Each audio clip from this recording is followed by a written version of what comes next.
All right.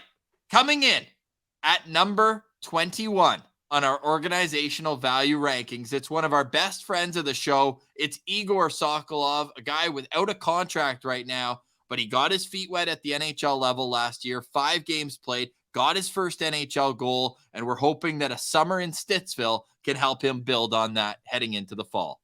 It is wild to me that we are still here today, September 6th, 2023, and Belleville's leader in points, second season in a row? It was goals last year and points this year. Who had more points than him the year before?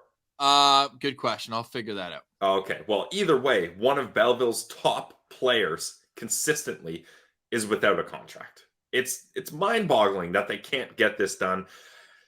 I don't think Egor is asking for too much from what we've heard, and I think really that this is something that should have been cleaned up.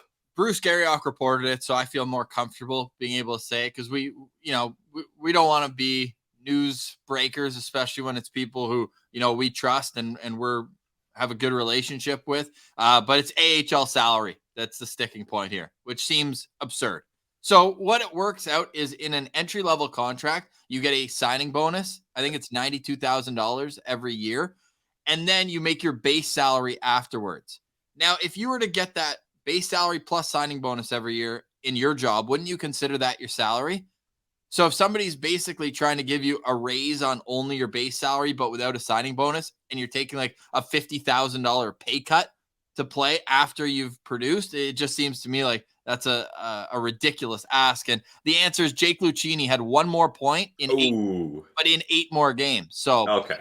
Points per game. Obviously, Egor's right there. But yeah, I hope they get something done. It would be a shame to not have him start with a contract. Like, this is such a pivotal year, and maybe that's what the Sens are banking on. They're like, oh, he needs this year in Ottawa, and it's like, well, come on. Like, do you think they're waiting and seeing if there's an injury, and that way they could have him up and not worry about waivers? Like, I wonder if there's some galaxy brain thought process. Otherwise, it's like, you've been spending money on everybody else in Belleville. Yeah. How about the guy who's been your leader down there, and a guy who, when you draft someone who's a double overager in the draft, you know that it's not like drafting someone from the BCHL who's going to have 5 years before he makes it. You got to get him in and understand that you're cutting out development time, and it's time for let's play hockey at the top level.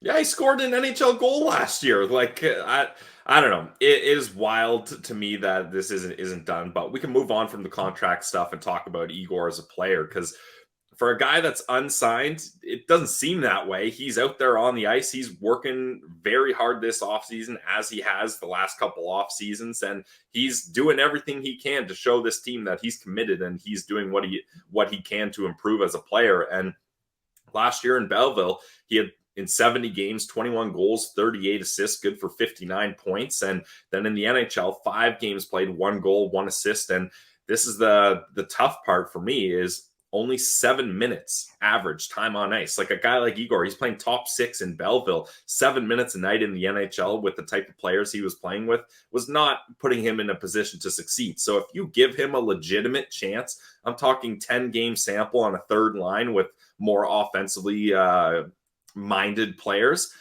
I really think he's at a point where he's ready, and he's got the size, 6'3", 217, and he's really worked on his skating, and you can tell it's improved.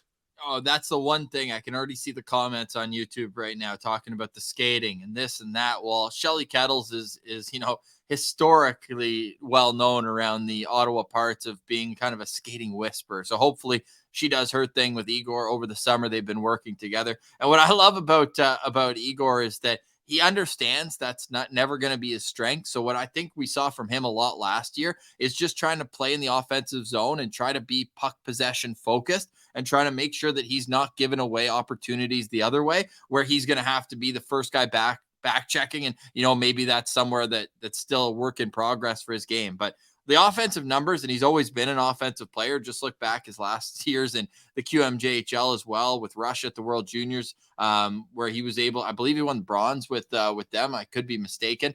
Or no, it was silver, because that was the gold medal game, right? Where it hit the camera, he was telling us. Yes. Yep. That was wow. That was the Lafreniere year.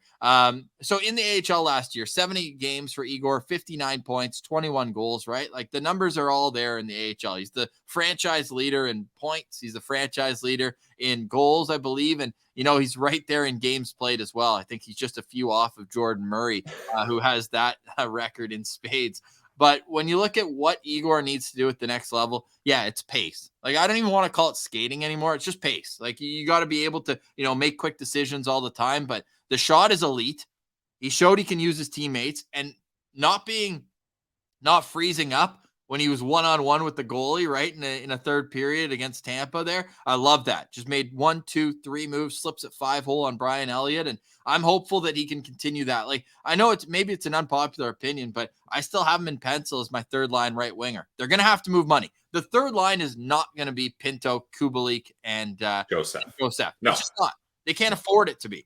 One of those wingers to me is gone, and the guy who makes most sense to fill in there is Egor. I really think it is. He's 23 years old. Like, it's not time to be like, oh, he needs more time developing in the minors. It's let's giddy up here. 23, let's go. Nothing else to prove in the minors. And I believe in what his process has been. I think that it's a lot to say that he spent the whole summer here, didn't go back to Halifax, went back to Russia, I think, for a week or two. But other than that, like, he's here, he's working, and I'm cheering for him. I really am. Like, we've said it since day one, Pillsy, episode 1. Anyone who comes on this show will go to battle for, but Egor's taking it a whole step further of, like, kind of becoming friends, for lack of a better term. And we really appreciate the hard work and that he's put in to be a part of this organization. Second round pick. Like, what are you going to do? Give up after 13 NHL games on this guy? Would be an absolute travesty. So let's get this guy signed and let's get him in the mix for opening night. Yeah, I'm with you. I really do think he's the front runner to be that third line winger once money is inevitably moved at some point. So let's get this cleaned up so we don't have to talk about it anymore. Seriously. And I mean, there's lots of moving parts, right? Ridley Gregg's probably his biggest competitor on the third line, but lefty, righty. I think getting a right shot in the mix would be a good thing for the Ottawa Senators. So we'll find out sooner or later. But what I can tell you is that Egor has had quite the roller coaster here in the last few years on our organizational value rankings. He's been on it since day one. He basically came on the list for the first time right after his draft. And since then, he was 29th. Then he moved up to 17th, 16th, and now he's back at 21. Again, we do have to take into consideration a little bit that he doesn't have a contract right now. So Egor Sokolov comes in at number 21 on our organizational value rankings.